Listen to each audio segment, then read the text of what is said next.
assisti um filme chamado La Reine, que é um filme francês, em tradução livre, O Ódio, o nome.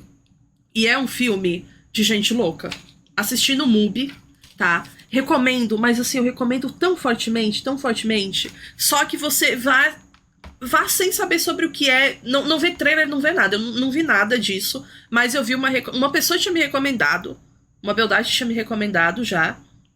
E no Letterboxd ele tava na minha watchlist há muito tempo. Tava há muito tempo na minha lista de filmes pra serem assistidos lá. Aí fui assistir, menina, eu terminei ele assim, ó. Fiquei apavorada com o final. Apavorada, porque achei ele muito bom. O nome do filme é O Ódio. Achei ele muito bom. Achei ele muito intenso, assim, em várias partes. E eu achei ele subjetivo. Sabe, é um filme muito subjetivo. Gente, como que escreve o ódio? Vocês estão perguntando? Ficou assustada? Ah, tá, o Folk perguntou como que escreve em francês, entendi. Fiquei um pouco assustada. Mas, enfim.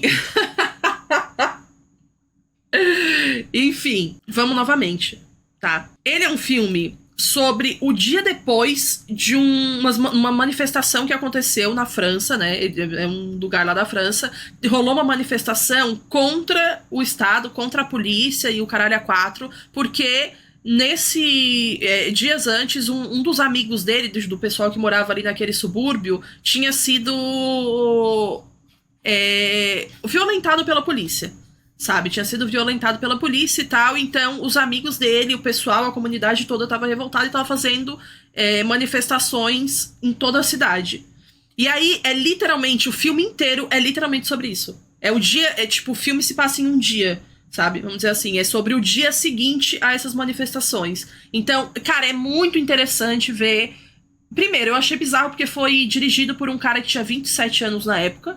Achei isso muito bizarro. Mas você pode ver a reação de cada pessoa, tanto de pessoas trabalhadoras que tiveram alguma parte do estabelecimento degradado, pessoas trabalhadoras que conheciam a pessoa que foi violentada também, sabe?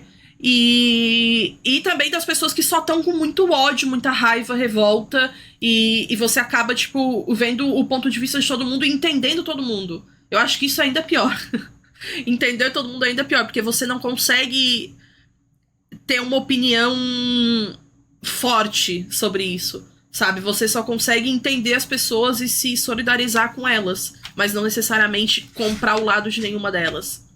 Nesse filme, tá? Que eu estou falando literalmente aqui do filme. Bom lembrar, né? Então é isso, assisti no MUBI, muito bom. Tem uma parte muito foda que fala sobre... Basicamente assim, ele faz uma metáfora sobre quando uma pessoa se joga de algum lugar alto. Não é necessariamente sobre o destino, e sim sobre a queda. Nossa, é muito foda essa metáfora, é muito lindo. E eu só recomendo pra vocês, tá bom? É isso. Não esperem muita coisa em relação a coisas acontecendo o tempo inteiro. Eu não sou muito entusiasta de filme que o tempo inteiro fica acontecendo um monte de coisa, né? Acho que vocês sabem disso. Mas, enfim, esse filme é totalmente baseado em diálogo. E totalmente baseado nas entrelinhas, no que vai acontecendo ao redor deles, ao longo deles, ao longo do cenário e tal. Recomendo, tá? Chama O Ódio, tem no MUBI, e é isso. Próxima pauta. Larissa Manoela, Laris Version, tá? Eu não posso ver em live por motivos de Globo bane o meu canal, mas eu assisti a reportagem da Larissa Manoela sobre a emancipação dela dos pais, né? Que basicamente é isso que aconteceu. Ela meio que pediu foi um desespero pra se emancipar dos pais. Ela é uma menina que trabalha desde quantos anos? 4 anos de idade? 5 anos de idade? Sei lá. Não sei quantos anos ela tinha quando ela começou, mas ela trabalha desde muito nova. E, obviamente, uma criança de 4 anos de idade não fala: ô pai, ô mãe, quero trabalhar. Né? Ela não vai falar isso. Quero acordar todos os dias, gravar uma novela, ter uma vida de um adulto e os caralho. É meio óbvio, né? Que ela não quis isso, não escolheu isso. E é uma criança de 4 anos de idade, não sabe o que ela quer pra ela mesma. Porque eu já vi gente, por incrível que pareça, falando que ela sabia muito bem o que escolheu. Uma coisa assim, gente, enche da porra do saco. sabe? Falando isso, daí também caguei, mas é impressionante, né? Como é que existe gente assim? Daisy quebra a porta da Bel. Obrigada, meu amor, pelos 5 subgifts, tá? E bem-vinda. Chegou, né? Chegou ele. Enfim, ela trabalha desde os 4 anos de idade. Ela, basicamente... Gil, um beijo pra você. Eu te amo e tu tá ligada. Tu tá bem ligada. 38 meses não são 38 dias. Fala bem baixo. Aí, no próprio documentário dá pra ver que ela não tinha mais o que fazer. Então, o que ela fez? Ela, primeiro, eu achei um ótimo passo. O passo que ela deu, que foi basicamente chamar um dos maiores veículos de comunicação do país, que tá num domingo à noite, né, que vai ao ar num domingo à noite, e fazer uma matéria explicando pra eles o que aconteceu e por que ela tava nessa situação e que ela estava se sentindo presa e como que ela tá se sentindo agora. Porque o que acontece? Não, óbvio que isso não deve ter partido dela, deve ter partido de assessoria. Ela deve ser muito bem assessorada, né, gente? Porra, pelo amor de Deus. Mas não quer dizer que ela não aceitou, né? Até porque não teria matéria se ela não tivesse aceitado. No Dia dos Pais, tem mais isso. No Dia dos Pais, eu achei muito foda, achei muito bom o que ela fez. Tá. E aí, eu vi muito... Sei lá, no momento que ela falou a respeito de se sentir como se ela devesse algo pros pais dela... É uma coisa muito forte esse sentimento, porque é um sentimento que é cultivado ano após ano, dia após dia, tempo inteiro, por muitas famílias ao longo da nossa vida, né? Enfim, que a gente vê ao redor, que a gente vê em filme, que a gente vê em série, em livro, a gente vive mesmo e vivencia esse negócio de a gente deve muito aos nossos pais e a gente precisa sempre procurar entender o lado deles o tempo inteiro, sabe? Porque família é família, que não sei o que não sei o que lá. Primeiro, a gente não deve nada aos nossos pais, sabe? Isso não é ser mal agradecida, tá, gente? Pelo amor de Deus, a gente não deve nada aos nossos pais. Porque a gente não pede pra vir ao mundo, ninguém... Desculpa, entendeu? Ninguém pede pra vir ao mundo, ninguém... Assim, desculpa, é obrigação dos nossos pais garantir uma educação básica, uma vida... Não educação básica, uma vida básica pra gente no momento que a gente nasce. Então é o quê?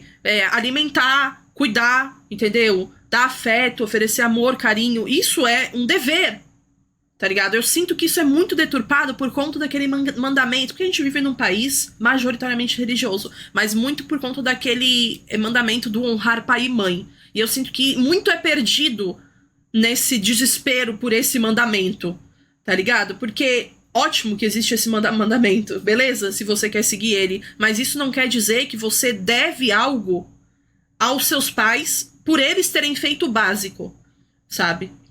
Não quero que entendam isso de uma forma como, nossa, é mal agradecido, ou não sei o quê. Pô, acho que não, quem me acompanha sabe que eu tenho uma relação muito boa com a minha mãe, entendeu? Nunca tive problema em falar isso pra ela, em agradecer ela por tudo que ela fez. E ela fez parte da minha formação enquanto ser humano, enquanto pessoa, tá ligado?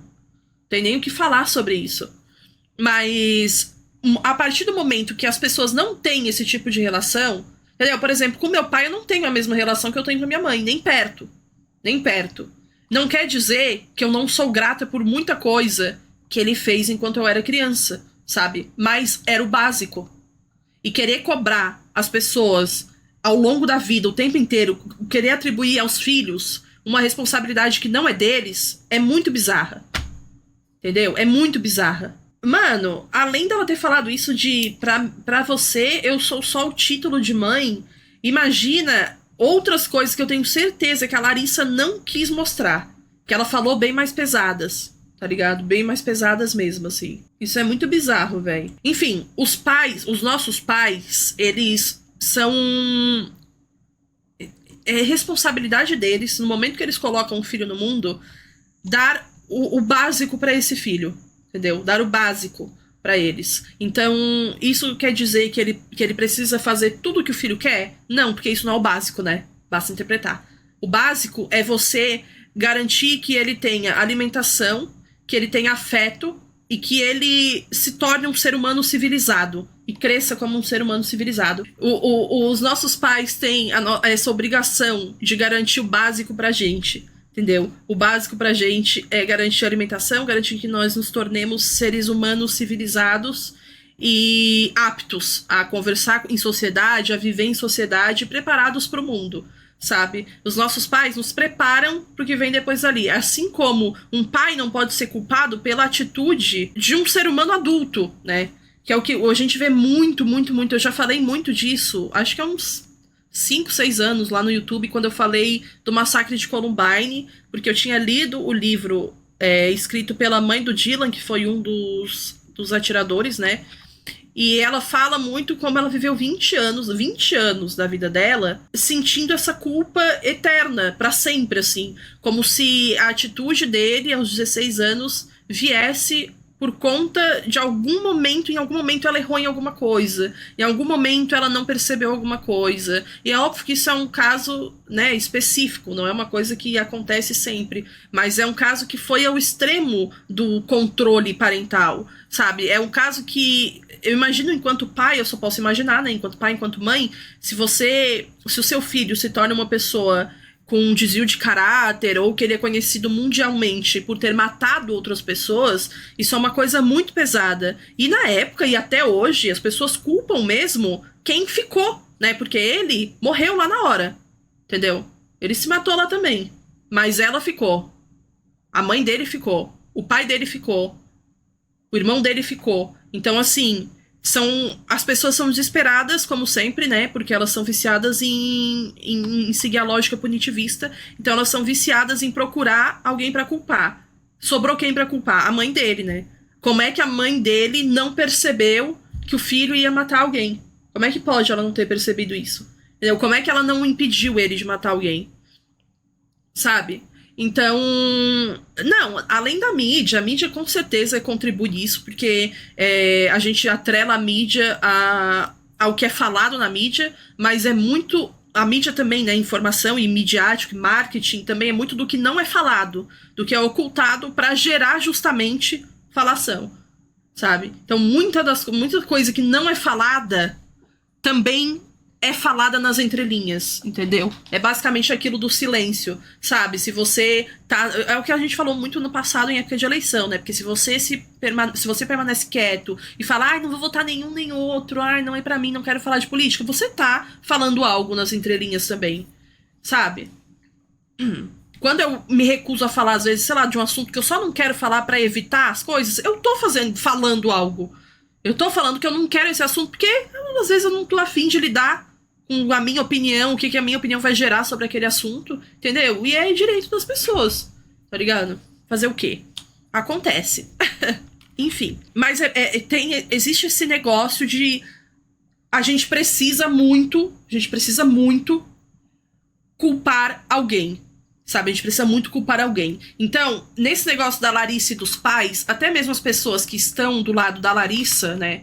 Porque, por incrível que pareça, tem gente que tá do lado dos pais, mas enfim, até as pessoas que tomaram o lado da Larissa não fazem isso apoiando ela. Eu sinto, né, que eles não fazem isso apoiando ela ou querendo, sei lá, demonstrando apoio pra ela. Eu sinto muito que às vezes as pessoas fazem isso atacando o outro lado, sabe? Tipo, não demonstrando apoio pra ela, e sim atacando o outro lado. E deu pra ver claramente na entrevista que ela não é o que ela quer. Sabe, não necessariamente, não é o que ela procura, não é o que ela deseja, ela só quer literalmente paz, né? A menina parece que ela só quer sentir paz uma vez na vida, assim. E ela se sentiu, eu acho, né, que ela se sentiu meio que sem saída mais, sem rumo mesmo, para as coisas que estavam acontecendo na vida dela. Porque eu não consigo imaginar viver 22 anos... Entendeu? Trabalhar desde os 4 anos e não ter direito a aproveitar o dinheiro que você ganhou nesses trabalhos. Tipo, não consigo imaginar o quão doloroso deve ser isso, sabe? Eu lembrei muito da Jeanette McCurdy, né? Só que eram num nível, eu acho que um pouco pior ainda, por conta do narcisismo da mãe dela e tal, da Jeanette, né? Que eu tô falando aqui. E porque a mãe dela usava da doença que ela tinha pra fazer chantagem, tipo, consecutivamente, assim, o tempo inteiro. Um tempo inteiro ela usava da doença que ela tinha. Ela tinha câncer, ela sofria de câncer, e ela usava disso contra a Jeanette pra falar, ó, se você não fizer isso pra mim, eu vou piorar, sabe? Então, olhar esse tipo de coisa, ver esse tipo de coisa que acontece, as pessoas querendo ou não, isso acontece. Gostando ou não, achando bonito ou não, essas coisas acontecem. E falar que família é família, a gente precisa estender sempre a mão, não, porque família é isso, família é aquilo. Gente, família é família de fato, porque a gente não tem como mudar a família que a gente vê, entendeu? A gente não tem como escolher, a gente não tem como mudar, mas a gente tem como evitar algumas coisas à medida que a gente vai crescendo, sabe? E é tudo bem, tipo assim, você não precisa se sentir culpado por. Você não pode, né? Você não deveria, pelo menos, se sentir culpado por cortar alguns laços familiares, sabe? Por estar mais pensando mais em você, pelo menos uma vez na sua vida. Entendeu? Você não precisa ficar. Se é uma escolha sua, se você não mora mais com seus pais, por exemplo, tá? Vou dar um exemplo específico aqui. Se você não mora mais com seus pais e você se sente culpado por não conseguir ir, sei lá, numa festa de família porque vai um familiar que já foi filho da puta com você pra caralho, sabe? Você não tá errado. Sério, você não está errado. Tem coisas que a gente. Tem lugares que a gente vai e frequenta por conta de pessoas específicas. Eu canso de falar isso pra minha mãe. Entendeu? Eu vim por ti, mas eu vou embora por mim. Sabe? Porque se a gente não encontrar esse meio termo e não encontrar esse equilíbrio, a gente surta. Eu surtei. É questão de tempo pra surtar. Sabe? Sua mãe tá na live? Tá, eu avisei ela. E aí acontece. E, tipo, quando eu morava com os meus pais, eu tinha muito problema. Muito problema. Era muito difícil pra mim, principalmente quando eu já tinha como sair da casa dos meus pais. Sabe? Mãe, tá todo mundo falando oi, vó. Oi, vó, oi, vó, oi, vó. Minha mãe tava meio xoxa nessa semana. Cara, agosto, olha. Eu não sou desse negócio de, ai, coisa de mês, é coisa de não sei o que, mas, meu Deus, cara, não tem um dia de paz. Como é que pode? Não, eu nem falei ainda o resto das coisas de agosto, mas enfim.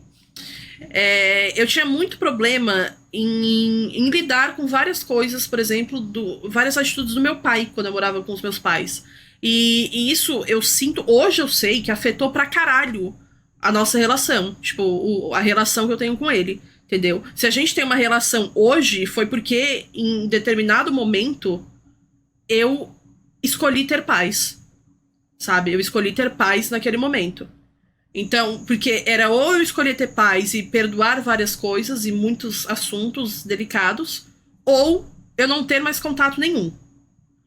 Por isso que assim, ó, eu não sou a pessoa que vai chegar e falar, nossa, a fulano escolheu não ter mais contato nenhum, porque eu não sei como que o fulano tá em relação a isso, sabe?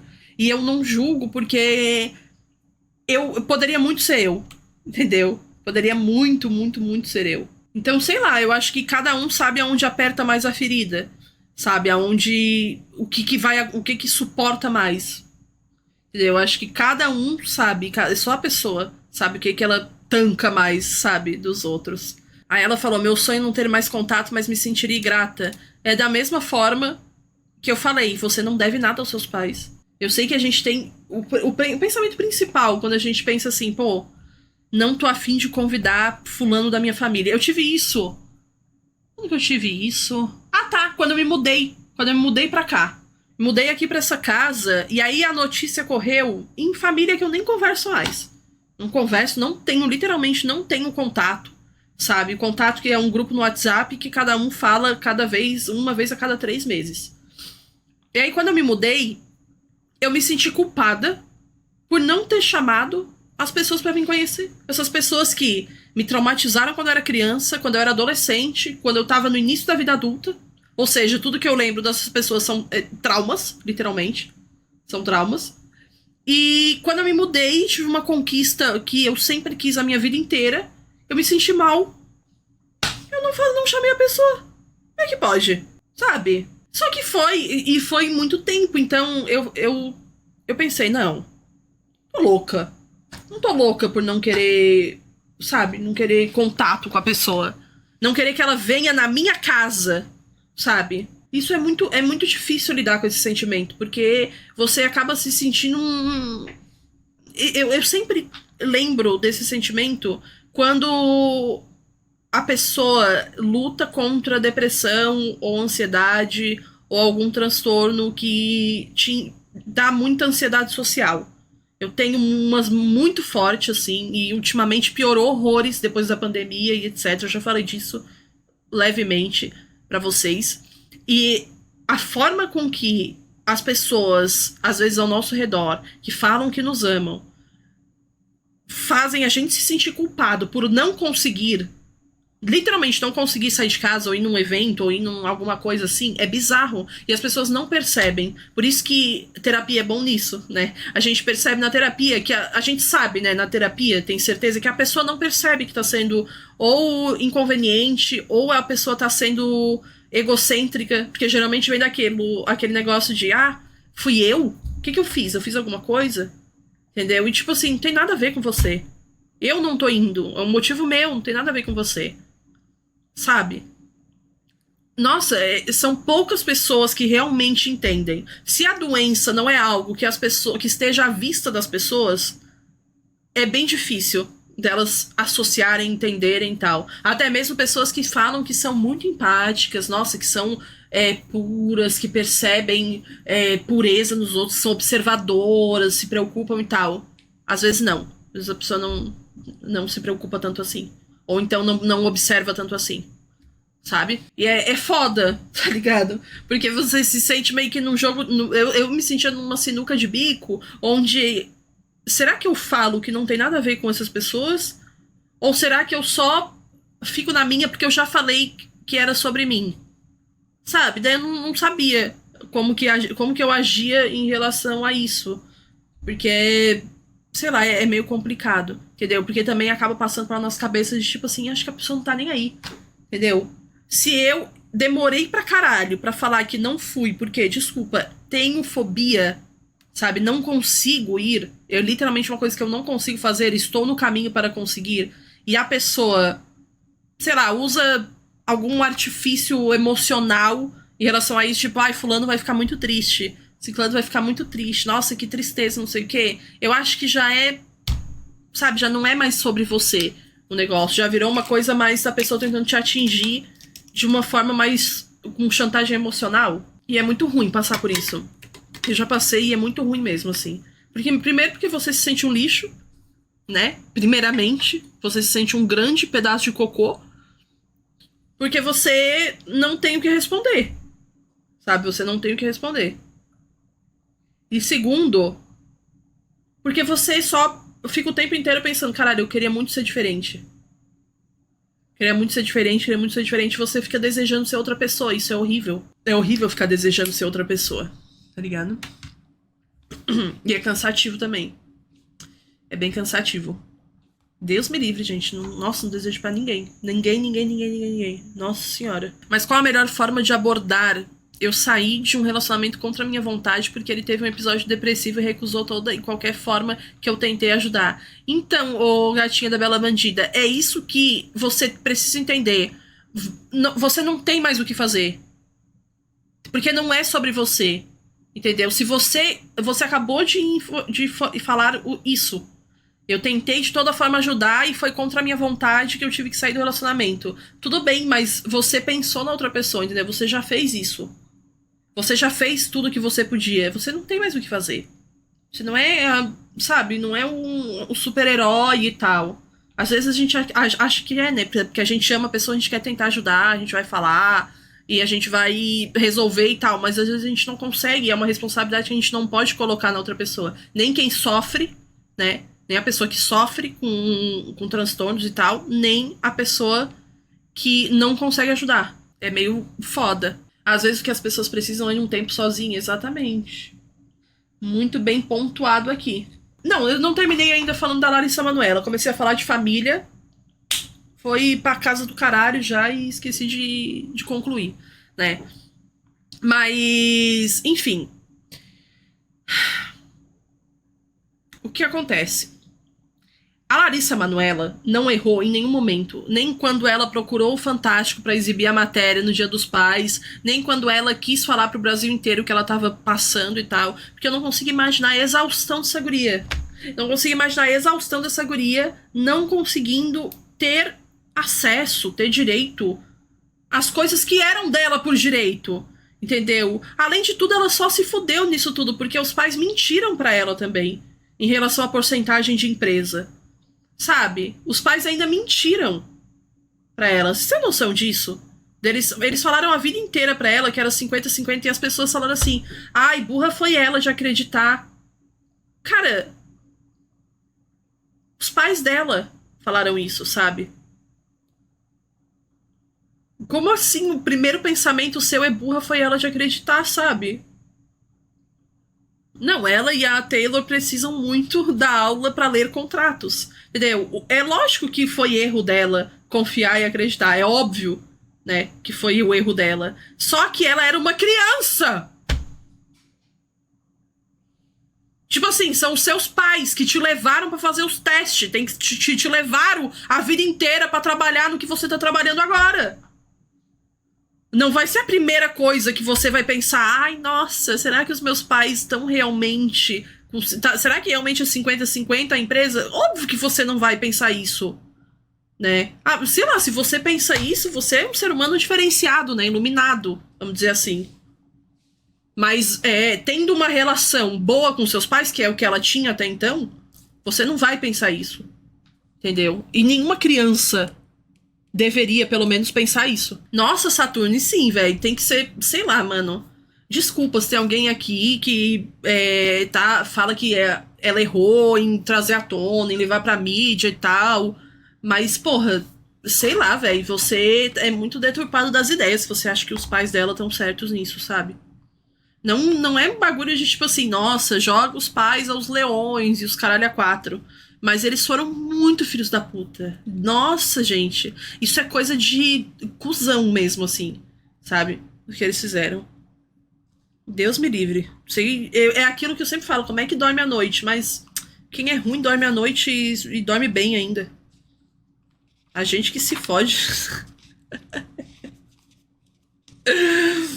Ai, meu Deus. A única coisa... Quem pensa isso é só quem é de boa, sabe?